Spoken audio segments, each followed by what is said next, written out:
Our success in building to an election in Cambodia, a real democratic election in Cambodia, combined with this greatly increased access on POW MIA searches in Vietnam, in Cambodia, and in Laos, led to an incredible moment where the United States was going to reestablish diplomatic relations with Vietnam. President Clinton held an event at the White House, a small event, and the Secretary of State and the Assistant Secretary, Winston Lord, went there, just among Americans. We invited the head of the Vietnam liaison office in Washington. His name was Le Bang.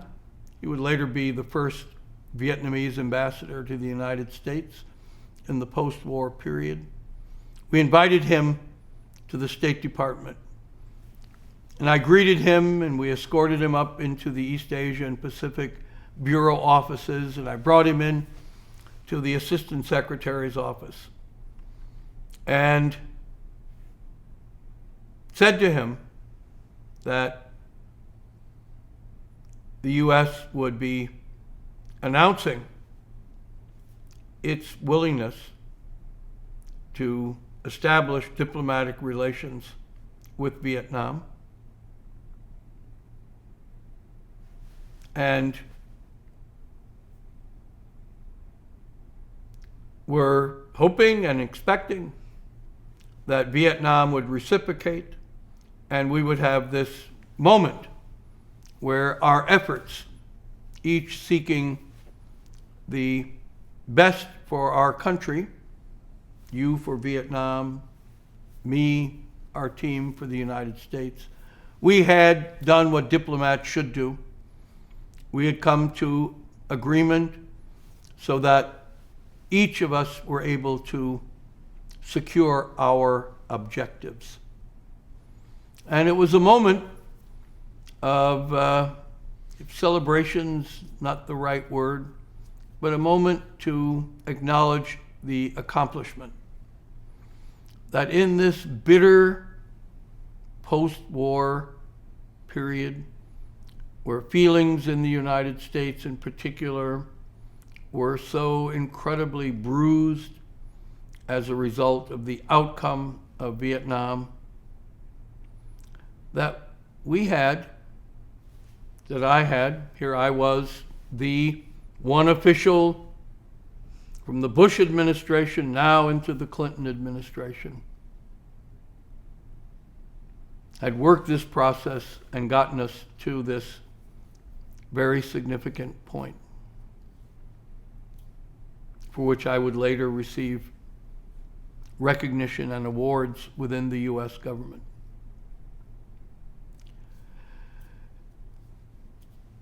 Not too long after that, President Clinton announced that Douglas Peterson would be the first United States ambassador to the Socialist Republic of Vietnam.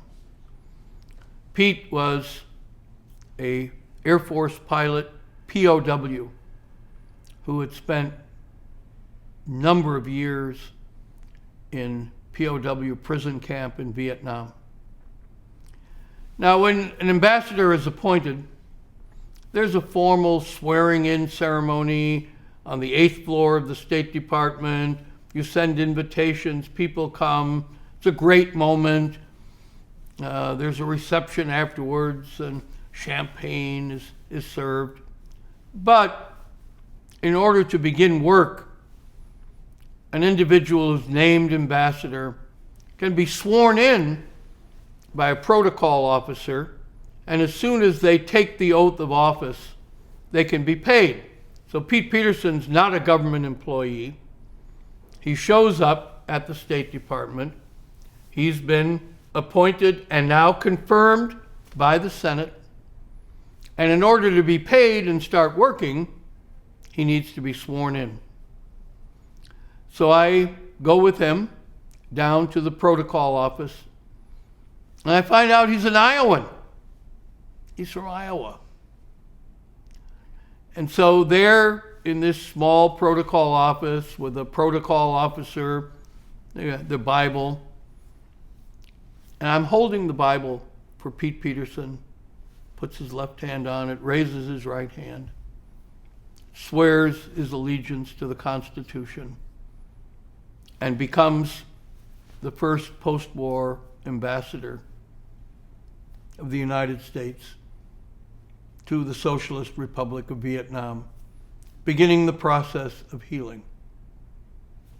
2 Iowa guys, both of whom fought in the war, one who had suffered incomparably more, but one who had worked very, very, very hard over this 4-5 year process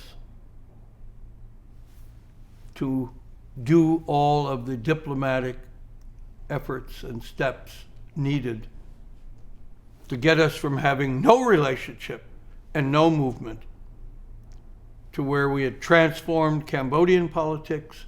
We had accomplished significant amounts of POW MIA accounting and had gotten to the point where we could, at last, establish diplomatic relations, open an embassy, and begin the process of building towards a normal